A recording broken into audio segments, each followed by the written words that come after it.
Itu yang pertama adalah untuk mitos dari seorang penulis pemula yang sering terjadi itu adalah penulis merasa bahwa jika kita sudah memutuskan untuk melakukan satu penulisan, kita harus selalu punya ide jenius setiap saat ya. Itu sangat umum terjadi di antara para penulis pemula ya. Saya pun awal menulis pun juga selalu begitu gitu. Artinya saya sebagai penulis ya ada tuntutan kepada diri saya sendiri, yaitu bahwa saya harus selalu punya ide ketika mau menulis gitu, dan ide itu harus ide yang bagus, ide yang ya bisa kita anggap ide jenius lah ya, sehingga membuat kita akan membuat tulisan yang bagus, membuat kita mudah untuk menulis ya. Nah, kalau misalnya itu hanya sekedar anggapan ringan saja, mungkin tidak terlalu masalah ya teman-teman ya.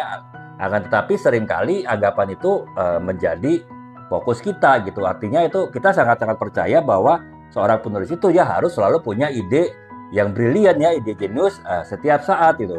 Nah, dampak dari hal itu membuat kita menjadi ini ya mempunyai tekanan pada diri kita sendiri ya. Kita akhirnya setiap kita baru mulai mau menulis, setiap kita membuka laptop untuk menulis, setiap kita membuka handphone untuk menulis, ataupun bahkan kita membuka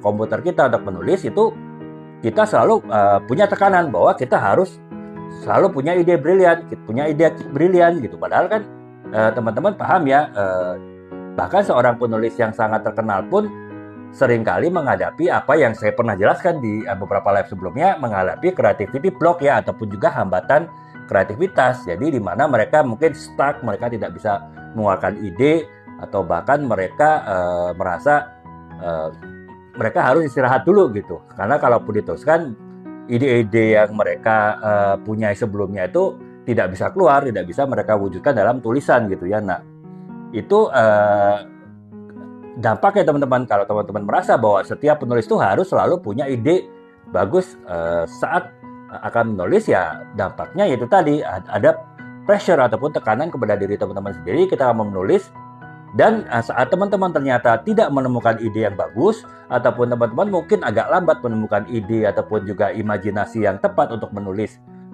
bagian yang teman-teman tulis saat itu, akhirnya teman-teman merasa down ya, karena merasa bahwa teman-teman tidak berhasil memenuhi mitos tadi bahwa setiap penulis itu harus selalu punya ide yang bagus. Nah, itu yang pertama teman-teman menjadi tertekan, menjadi pressure bagi diri teman-teman sendiri yang membuat teman-teman down ya. Akibatnya udah pasti justru teman-teman kehilangan motivasi, dan kalaupun dipaksakan menulis akan membuat tulisan yang mungkin kurang baik gitu ya. Nah, itu yang pertama gitu. Kemudian yang kedua ya saya jelaskan tadi, seringkali karena kita selalu beranggapan bahwa setiap penulis itu harus selalu punya ide bagus, itu membuat kita justru stuck ya, membuat kita justru menghadapi apa yang kita sebut sebagai kreatif block ya, hambatan kreativitas gitu. Karena kita mempunyai tuntutan untuk selalu punya ide bagus, sementara mungkin saat itu ide kita belum keluar, ya sehingga membuat kita akhirnya malah stuck ya. Kita membuat panik sendiri, kita membuat kita justru tidak bisa bergerak kemana-mana. Nah, itu yang dikenal sebagai creativity block ya. Jadi creativity block bisa terjadi kalau kita terlalu mempressure diri kita untuk selalu mempunyai ide-ide yang brilian di setiap saat gitu. Nah, kemudian yang terakhir adalah kekecewaan ya teman-teman ya. Udah pasti ya teman-teman ya, karena teman-teman mungkin berharap, teman-teman ketika membuka laptop untuk menulis berharap langsung ada ide yang brilian, ada ide yang bagus untuk menulis, dan ternyata ide tersebut mungkin agak sulit untuk didapat ya, pasti akan menimbulkan kekecewaan ya. Nah, kekecewaan itu lagi-lagi turut mendorong teman-teman untuk down dalam menulis ya, sehingga akhirnya teman-teman justru berhenti menulis saat itu ya. Dan kalau itu berlanjut terus-menerus ya otomatis teman-teman bahkan mungkin bisa jadi tidak menyelesaikan tulisan yang teman-teman akan buat ya. Bagaimana teman-teman jika sudah menghadapi kejadian-kejadian seperti ini, mitos seperti ini, di mana teman-teman selalu merasa bahwa penulis itu harus punya ide bagus, sementara pada kenyataannya teman-teman seringkali tidak punya ide yang bagus ketika teman-teman baru mulai menulis. Nah, itu teman-teman harus melakukan beberapa hal ya. Yang pertama adalah teman-teman harus mengakui bahwa ide itu datang dan pergi ya. Jadi ya seperti saya pernah jelaskan dalam beberapa live sebelumnya, teman-teman tuh kan pasti tahu ya namanya ide itu bisa terjadi datang kapan saja gitu.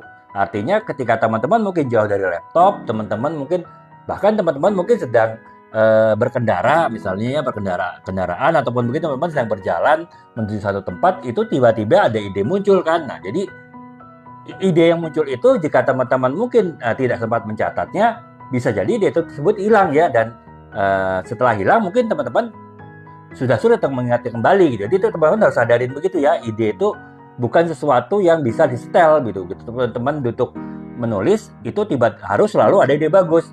Karena seringkali ide itu datang justru ketika teman-teman tidak sedang dalam posisi untuk siap penulisnya. Itu yang teman-teman harus sadari gitu. Ide itu bisa datang dan pergi kapan saja gitu. Nah, karena itu teman-teman harus biasakan ya, seperti saya pernah jelaskan di beberapa live sebelumnya, teman-teman harus ketika teman-teman punya ide bagus, di saat teman-teman mungkin jauh dari laptop atau bahkan jauh tidak memungkinkan untuk mengetik di handphone teman-teman, ya teman-teman harus segera mencatat ide tersebut ya, baik catat manual dengan kertas misalnya ataupun juga dengan handphone teman-teman ya. Tujuannya apa? Nah, ketika teman-teman sudah ini punya waktu luang untuk menulis, mungkin sudah menghadapi laptop, udah duduk enak, tenang, apa yang ide yang tiba-tiba muncul sebelum-sebelumnya teman-teman sudah punya catatannya, sehingga teman-teman tinggal merangkumnya dalam satu tulisannya. Itu yang upaya yang kedua gitu. Kemudian upaya yang ketiga adalah ya teman-teman harus menghargai suatu proses ya, karena itu tadi menulis ide itu bisa datang kapan saja. Seringkali ide itu